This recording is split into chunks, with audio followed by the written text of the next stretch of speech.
let's actually build off of the Royals here as we get into who are the early breakout stars in the American League, because MJ Melendez, guy that was a top prospect, he's hitting 323 to start the year, and he has 3 home runs.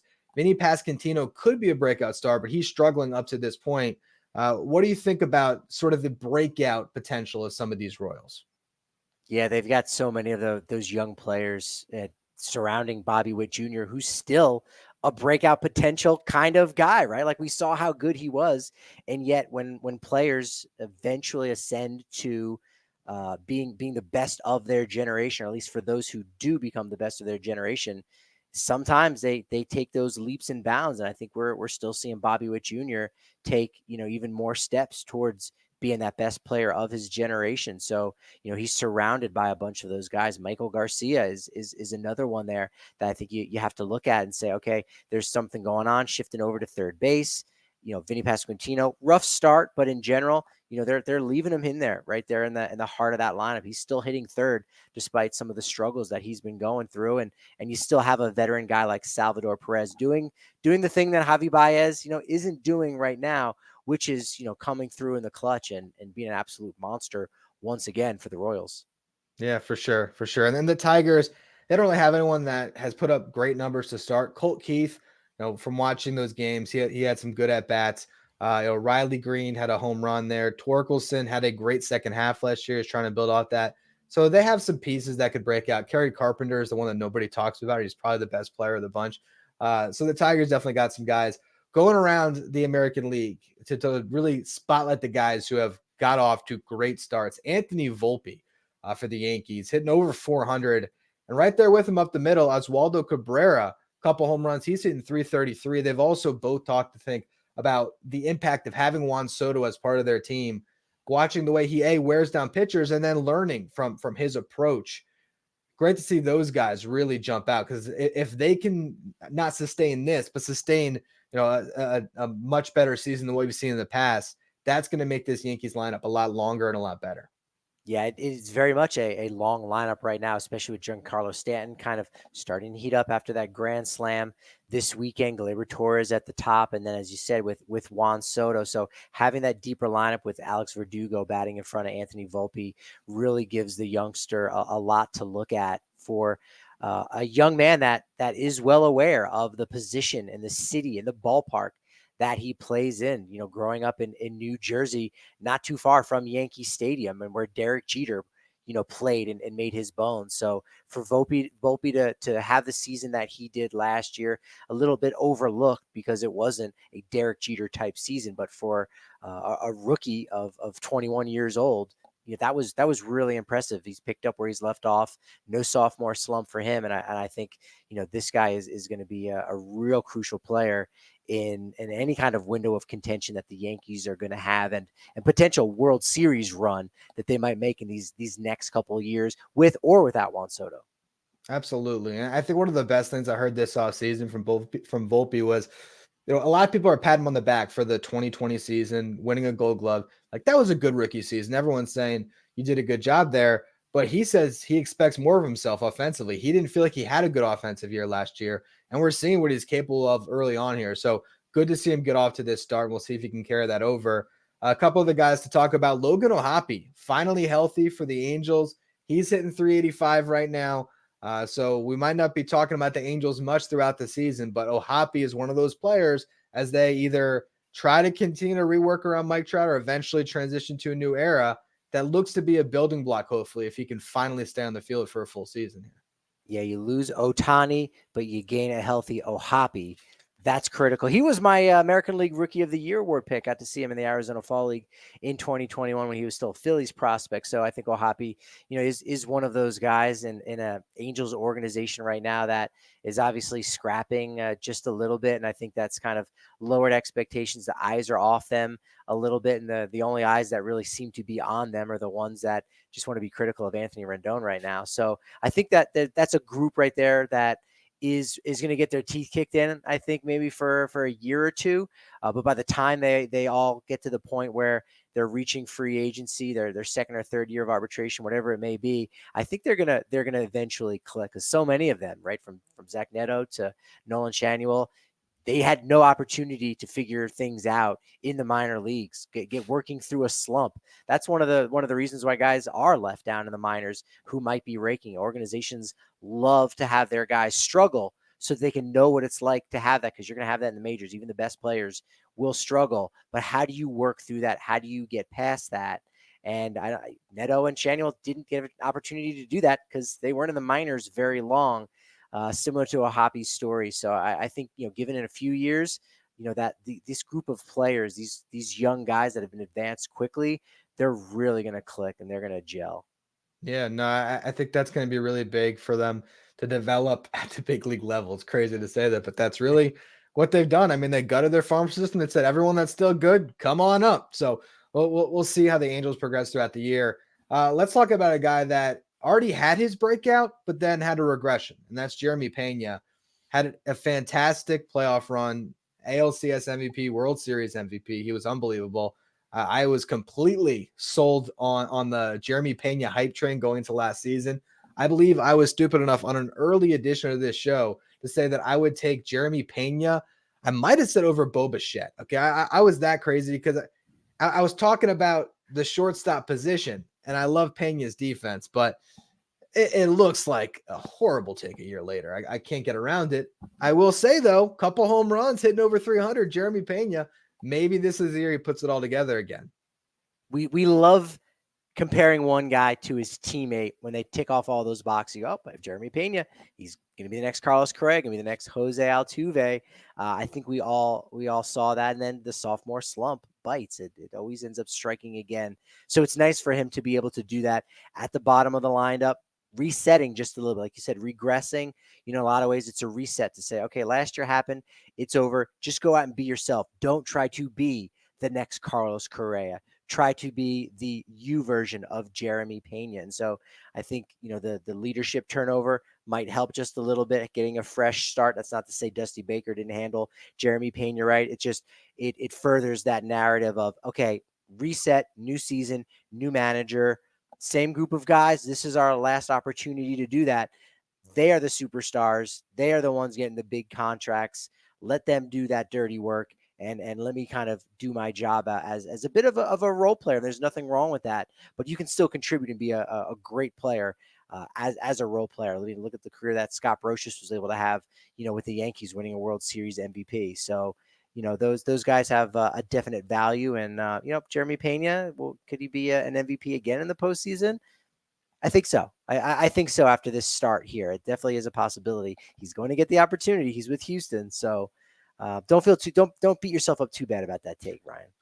It was a bad one. It was a bad one. Yeah, I should have bought stock in a player like Wyatt Langford, because then maybe, I'd be in a little bit more solid ground, because Langford, although he hasn't gotten it off to an outstanding start, we've seen the potential. I mean, he tried to score from first base on a ground ball to the shortstop. He just seems like a gamer, and there are a lot of people excited about Wyatt Langford. So I couldn't talk about breakout stars in the American League without mentioning the guy that a lot of people are picking to win the Rookie of the Year.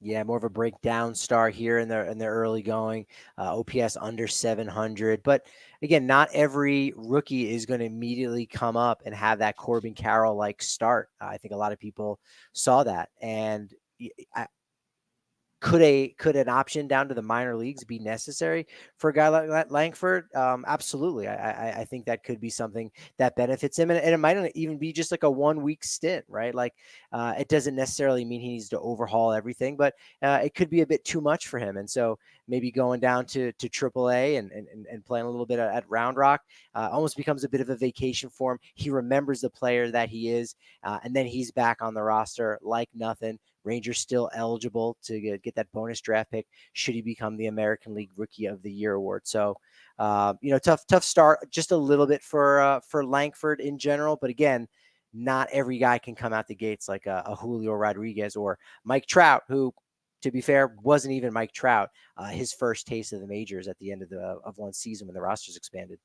Yeah, for sure. For sure. At this stage of the season, could amount to one bad series, drops those numbers. Langford goes out, has a big week. Next week, we'll be talking about how great he looks. So we'll see how he ultimately pans out. But he's definitely a guy that everyone is circled right now to watch. because he is really exciting. It's on a really good team. Let's touch on the team that's overperformed the first couple weeks here, the Red Sox. And Jarren Duran had a little bit of a breakout last year. I wanted to spotlight him because we actually pinned him on our preseason series. We did breakout players in each division. And Jarren Duran was one of the guys we spotlighted for the Red Sox. He's got off to a good start. We're all waiting for Tristan Casas to build off of his rookie season, but Duran so far has been the better of those two. Yeah, he's kind of benefited from what Mookie Betts was, as we talked about last week, right? Hitting in front of a generational talent. And for Jarren Duran, of course, that's Rafael Devers. So, hitting leadoff, kind of giving some stability, getting on base. Duran is similar to Jeremy Pena in the sense that, he wasn't really able to take that step to the next level. Didn't have the rookie season that Pena did. Didn't have that postseason experience, but almost looked like he was one of those failed projects for the Red Sox. But this year he's really stepped up. I mean, I'd argue he's even had one of the top 10 weeks and in all of MLB. If you really look at the numbers and crunch that, and it probably helps with Devers behind him, Tyler O'Neill behind him. Unfortunately, not Trevor Story, but nevertheless, Duran and Casas, part of that young core that Boston hopes can kind of reset the table just a little bit, get them into the postseason, despite the fact that the front office really didn't help the roster out this offseason.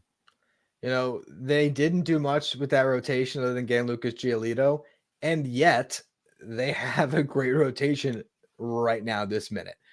Cutter Crawford has had some good numbers, Nick Pivetta, and the guy whose numbers just jumped out to me, who could be a breakout star, because we've been thinking, all right, this guy has a lot of potential for some years now. That's Tanner Houck, 16 strikeouts in 11 and a third innings pitched, one walk, has not allowed a run through his first couple starts.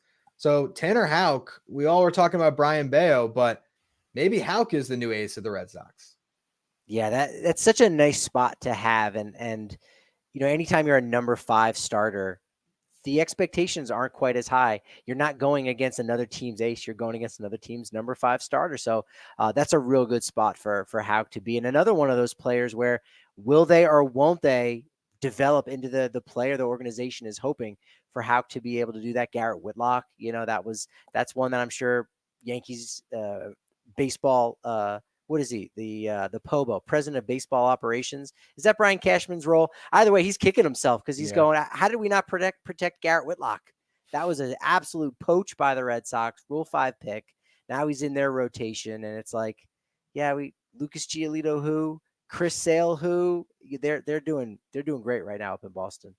It would be so surprising, and also not surprising in the sense that the Red Sox are this franchise that sometimes it doesn't look pretty necessarily on paper when it starts, but the vibes, if they're okay and you're playing good baseball in Fenway and you're going to have a home crowd that'll always be behind you, you can shock some people. So who knows? We were all sort of just setting the Red Sox to the side at the start of this season. It's 9 games, but a 6-3 start will make you take notice and say, okay, maybe the Red Sox aren't going to be the worst team in the AL East, but they won't be the best.